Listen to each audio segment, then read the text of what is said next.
in Lincoln by clicking their icon on DeWittDailyNews.com. DeWittDailyNews.com is the area's leading local news source 24 hours a day, 7 days a week. Get the latest local news, obituaries, police splatter, weather forecast, and more with no paywall. Head to DeWittDailyNews.com to get the local information you need to know. From the Heart Media Group newsroom and DeWittDailyNews.com, I'm Ben Hubbard with this expanded morning newscast.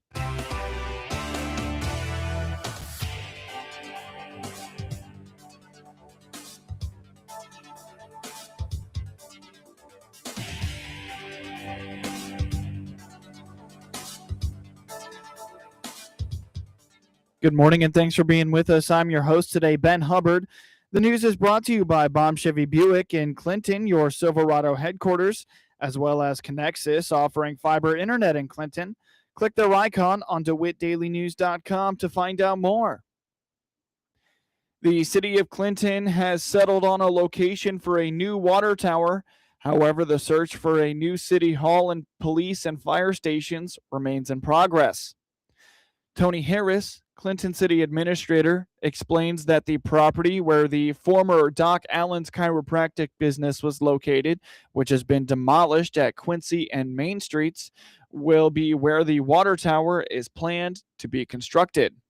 We are on a location for the water tower.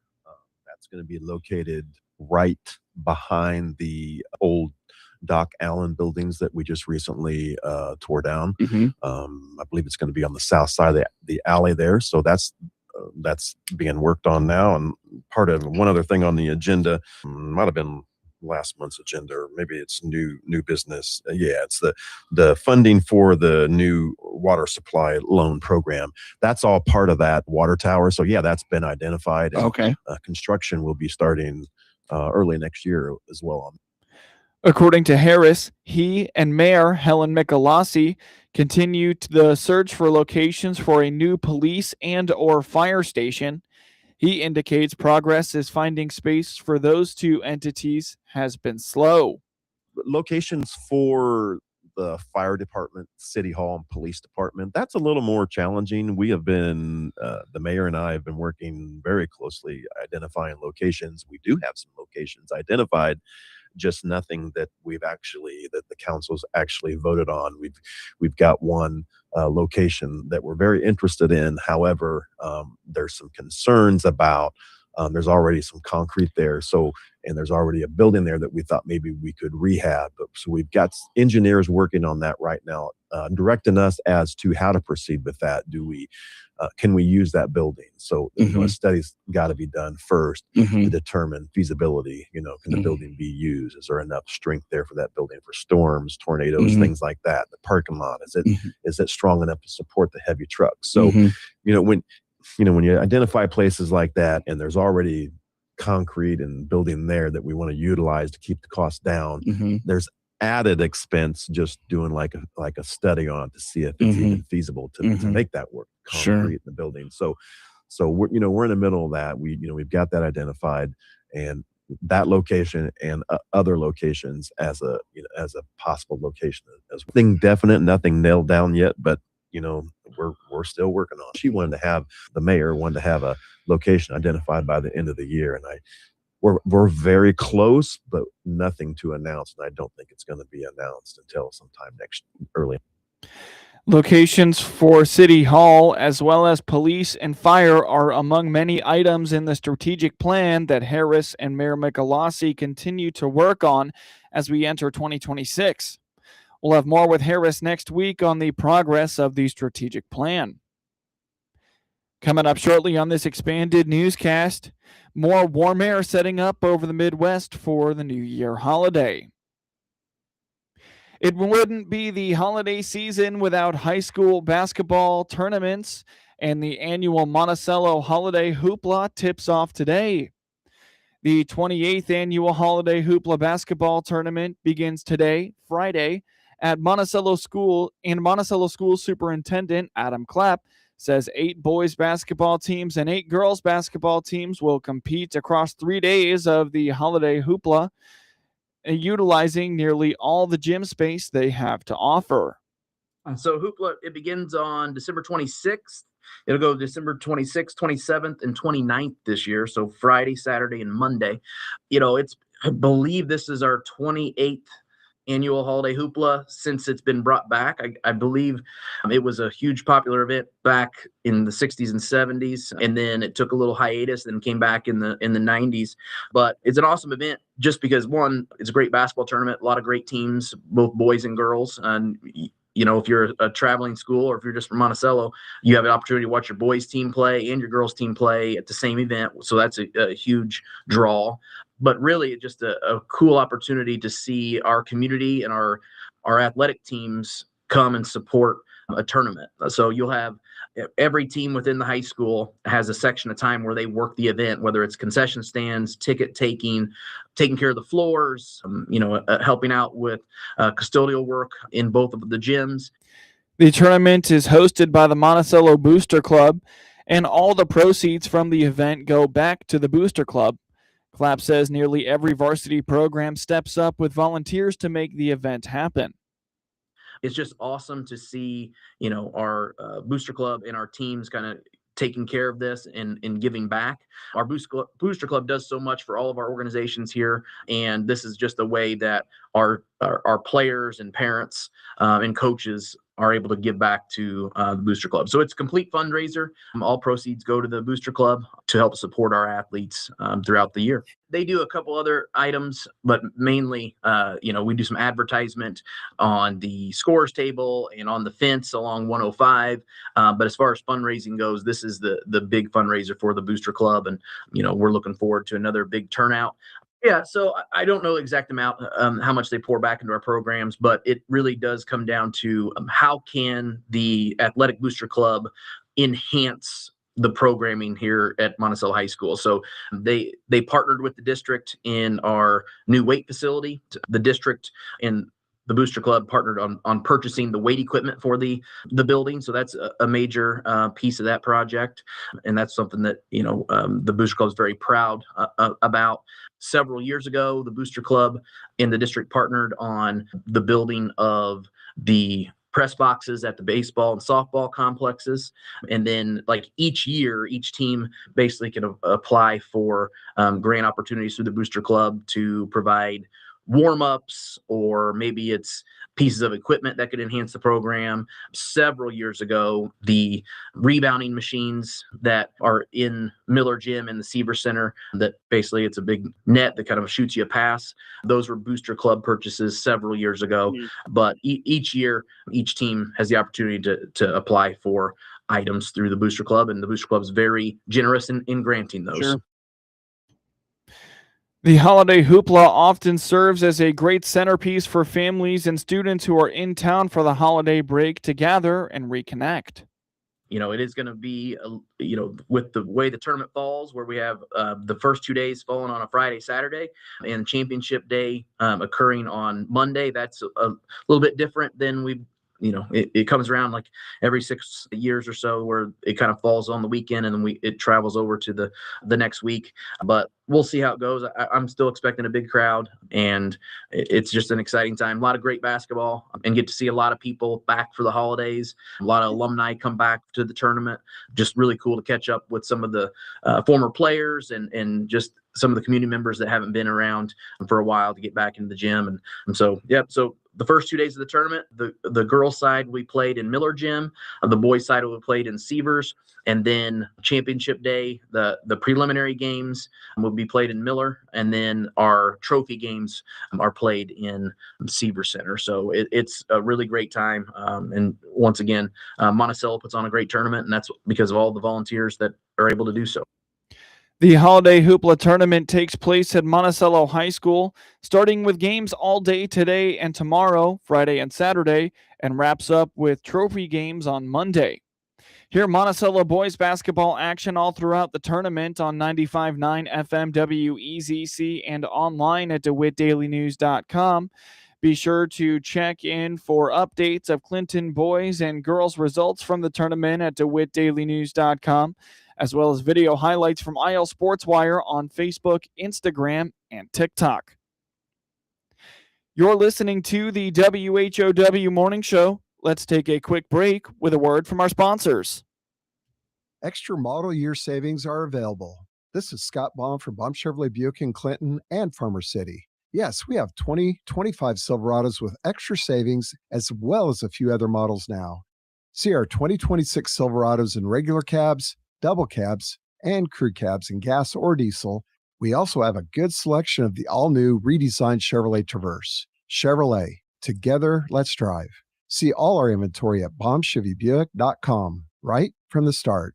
Experience the power of better connection with Connexus Fiber Internet. Connexus delivers ultra-fast, reliable speeds to keep you connected at the speed of life. Whether you're working from home, streaming your favorite shows, or gaming with your friends, Connexus has you covered. Say goodbye to buffering and dropped calls and say hello to fiber fast internet. Ready to upgrade your connection? Sign up today by clicking the Connexus icon at DeWittDailyNews.com. Nothing connects us like Connexus.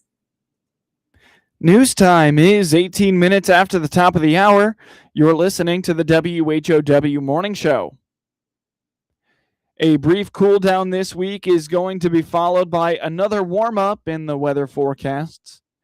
Ed Shimon at the National Weather Service in Lincoln indicates some rain is expected on Saturday night, which will help cool things off for Sunday as we prepare to usher in the new year next week. Sure, yeah. As we head into the weekend, Friday looks actually pretty sunny and 62. So 65 Christmas. Then we cool off to 62 on Friday. Saturday, the clouds move in. So there's a little bit of, potential for some light precipitation there. Right now, we're not showing it. It's not 20% or higher, so it's really not ending up in the forecast. But, we cool down to 58 Saturday, and then we have the cold front finally coming through. Saturday night, we're showing, chance of rain. 50% chance there. And so we're going to get some rainfall there, but we're also cooling down below freezing late that night. So we'll have to see if any of that maybe falls as freezing rain, but we're going to be so warm ahead of that the ground isn't going to be frozen. Mm-hmm. So, it'll just collect on maybe some higher tree branches that cool to the freezing level. So that won't be anything impactful there. And Sunday, cooler, 39. So just slightly above normal there. We average around, 36, 37 at that time of the year, Sunday. So cooling off for the last half of the weekend, but really not too bad. Outlooks for the week of the new year. Shimon notes there is a strong signal for above normal temperatures. We do, and it's warmer than normal temperatures, and not just a little, but a lot. 1, 2, 3, 4, fourth tier. So it's the 60th to 70th percent chance that temperatures are going to be above normal, and normals are, upper 30s. So, or maybe actually middle 30s by then. That strong of a heat, the heat dome isn't leaving this is through January 4th, at least in the early part of that for sure. And then precipitation wise, above normal precipitation, not excessively above normal. They were only in up to the 40th percent chance of above normal precipitation, but still it's basically above normal precipitation from Ohio to Louisiana and west, all the way to the west coast. There's a lot of moisture in the area. A few showers are going to be probably producing some rain. Not a lot of wintry precip at this point. I went through the model all the way out through 10 days, and I wasn't seeing anything wintry in Illinois. It's all rain between here and early January. With warm air in the area, Shimon isn't ruling out the possibility of some severe weather impacting central Illinois. Yeah, actually, I was just mentioning that to one of the meteorologists. January 1st, it's looking like thunderstorms. That's this current morning model run for the American model. And then I look back at the previous run and the previous run. There's a low pressure in the area around January 1st right now where it is in the timing. So the 1st or 2nd of January looks like more of the solutions than not have a low pressure nearby and maybe some storms. As we start off the new year. And actually, I think it was about 5 years ago, we were in tornado watch number 1 on January 3rd. We had more tornadoes that day than we had the previous year in central Illinois. So, wow. It's not out of the norm lately that tornadoes occur in January. So I'm not saying we're going to get tornadoes on January 1st or 2nd, but, whenever I see warm air, moisture, then a cold front comes blasting through, you always take pause as a meteorologist this time of year when the warm air makes it all the way into Illinois, because we are just tornado haven, it seems like lately. Beyond next week and next weekend, Shimon says the outlooks continue to signal above normal temperatures, with the 3-month outlook still showing below normal temperatures. He fears some very cold weather could be coming in February. Illinois Farm Bureau President Philip Nelson was in Washington, D.C. last week for the resolutions process leading up to next month's American Farm Bureau Federation annual convention in Anaheim.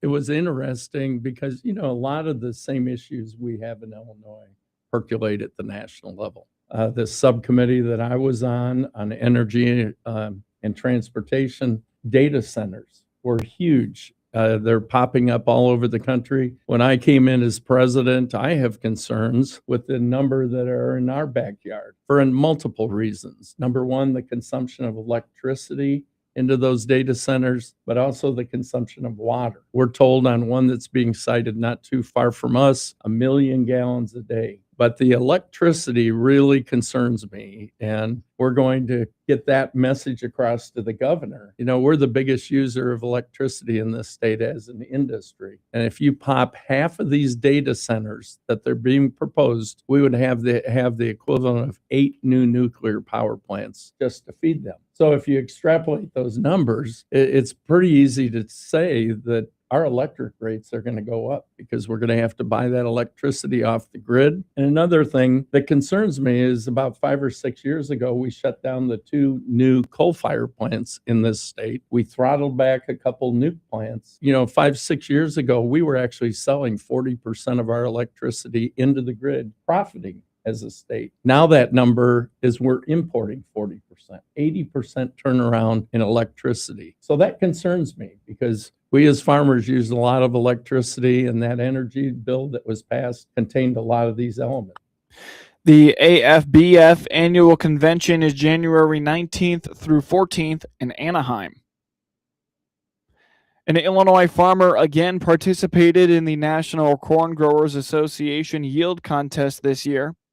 Using a Decal brand, Troy Uphoff scored a top 3 finish in the non-irrigated category with 348 bushels.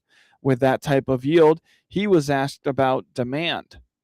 I think that's a great question. Well, first off, the number one thing was become a member of the Illinois Farm Bureau and know that we are doing all those things for us and all of the commodity groups of which you raise the crop. So I'm a member of soybeans, corn, and the Illinois Farm Bureau. And you have to look at what they are doing for you to produce these markets. Because number one, if we look at the current economy right now, the current farm economy, things are pretty down right now, and rightfully so. I mean, we're seeing farm income, in many cases, a negative number this year if you look at some of the FBFM data. But we have to look at opening new markets. We've had some hiccups over in China. We have to look towards new markets, and that might be in the Mediterranean, especially with Egypt right now. We're seeing some exciting things there. We're looking at India as possibly our newest market. And I know Farm Bureau will be heavily involved in that in the future, with President Nelson actually being in the past being on the market study tour and the trade advisory committee at AFBF. So we're going to see a lot of exciting things come there that are going to help us. And then, of course, we have E15, and of which John Deere is looking at some new technologies there to bring out an E15 tractor in the future. Uphoff farms in Shelby County. Even though significant winter weather isn't in the forecast over the next couple of weeks, the Illinois Department of Transportation wants to remind motorists about an important online resource, gettingaroundillinois.com. Yes, it's an excellent resource because it's available 24/7, 365.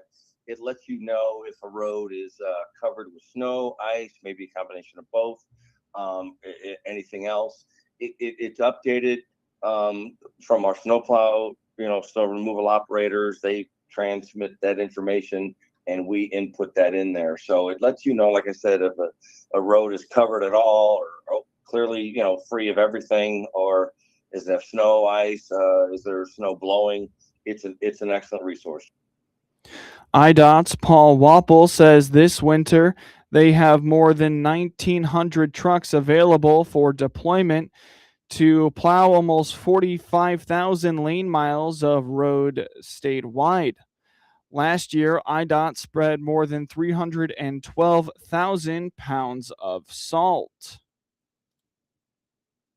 A senior agriculture department official lists some of the events in the ag economy and ag sector that he believes were notable in 2025.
Now for your local obituaries.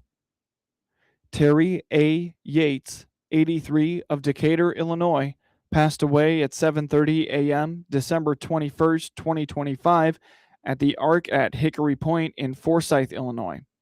Services will be 10 a.m. Monday, December 29th, at Calvert Funeral Home in Clinton, with Pastor Mark Gierig officiating.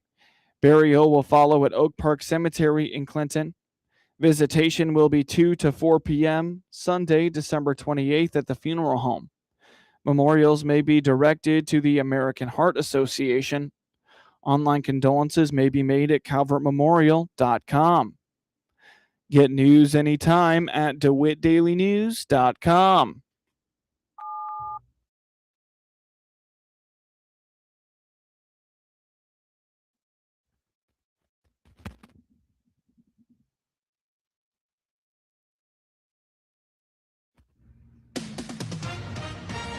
With SRN News, I'm Rich Thomason in Washington.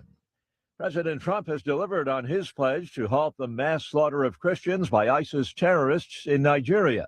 And he made good on his promise on Christmas Day with deadly attacks on ISIS encampments in northwestern Nigeria.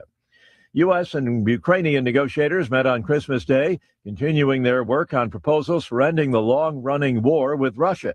Ukrainian President Zelensky sounds cautiously upbeat following this latest round of talks.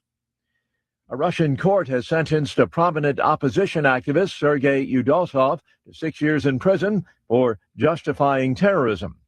The powerful storms that have happened. This is staff meteorologist Jennifer Wojcicki with your regional radio forecast.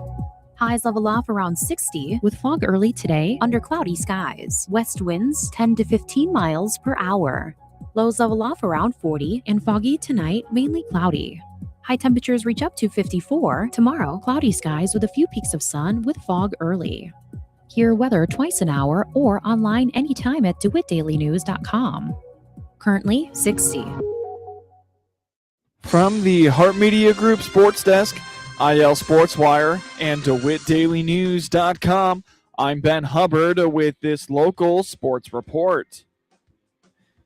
The Maroa-Forsyth Trojans held their opponents to a single point in the third quarter and rolled to an 84-14 victory over the Judah Christian Tribe on Tuesday night at the St. T. Christmas Tourney at Decatur St. Teresa High School. The Trojans had no issues finding the basket, finding an early 21-5 lead after the first quarter. Judah Christian struggled to score throughout the night, putting up 6 points in the second quarter and only 1 in the third to make the score 70-12 going into the final frame. Maroa-Forsyth was led by Cabron Lee, who scored 21 points, although he sat out the fourth quarter. Luke Smith added 20 points for the Trojans, while Kobe Lane had 14. All three players made at least 2 from three-point range. The Tribe was led by Josiah McCullough, who scored 4 points, all in the first half, while Jack Kersel and Simon Kincaid each had 3.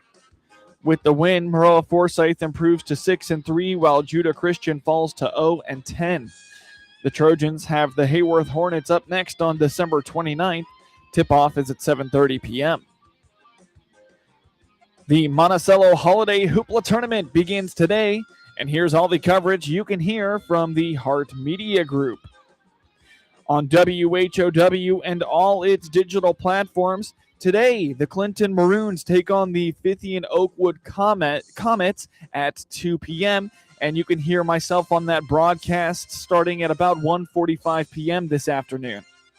On 95.9 FM WEZC and online at DeWittDailyNews.com. The Monticello Sages will take on the Neoga Indians today at 11:30 a.m. You can also hear on Saturday at 3:30 p.m. Sages versus the Colfax Ridgeview Mustangs. And we end the tournament off with a doubleheader from the boys and girls trophy games, with tip-off times to be determined based on placement in the tournament. See highlights of the games by finding IL SportsWire on your preferred social media platform. Josh Giddey had 19 points, 15 assists, and 11 rebounds. Kobe White hit a tie-breaking free throw with 1.9 seconds left, and the Chicago Bulls rallied for their fourth straight victory, 126-123, over the Atlanta Hawks on Tuesday night. White finished with 24 points for the Bulls, who trailed by 18 points in the second quarter, by 15 late in the third, and by 10 with less than 6 minutes left. Giddey's triple-double was his 7th this season, the second most in the league behind Denver's Nikola Jokic, who has 14. Nikola Vucevic had 21 points and 10 rebounds as the Bulls moved to 3-0 against the Hawks this season. Jalen Johnson had 24 points, 10 assists, and 9 rebounds for the Hawks, who have lost 4 straight. Trae Young contributed 22 points and 15 assists. Atlanta was missing Dyson Daniels for the first time this season. He sat out with a right hip inflammation. Nickeil Alexander-Walker hit a driving layup for the Hawks with 1.9 seconds left to tie it at 123 all. The Bulls advanced the ball with a timeout, and then Zachary Rickesser fouled White before the inbound pass, giving White one free throw that he converted. The Hawks fouled Vucevic on the next inbounds play, and he made 2 free throws with a second and a half left. A desperation three-pointer by Alexander Walker wasn't close. The Bulls trailed 117-107, but closed the game on a 19-6 run. Mattis Buzelis scored 15 points, and Zach Collins added 10 for Chicago, including a monster dunk in the fourth quarter. Young and Chicago's Ayo Dosunmu had a brief shoving match with 6 minutes and 52 seconds to play, with each earning a technical foul. The Bulls host Philadelphia on Friday in the first of 6 straight home games. The Hawks host the Miami Heat on Friday. The Denver Broncos coach Sean Payton sent his offense back onto the field on 4th down Thursday night. The ball inside Kansas City Chiefs' 10-yard line and less than 2 minutes left on the clock, and no intention of ever snapping it.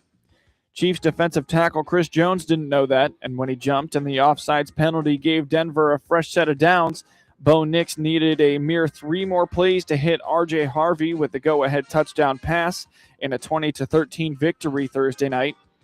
One secured when the Broncos made one last stop in the closing second at their end of the field.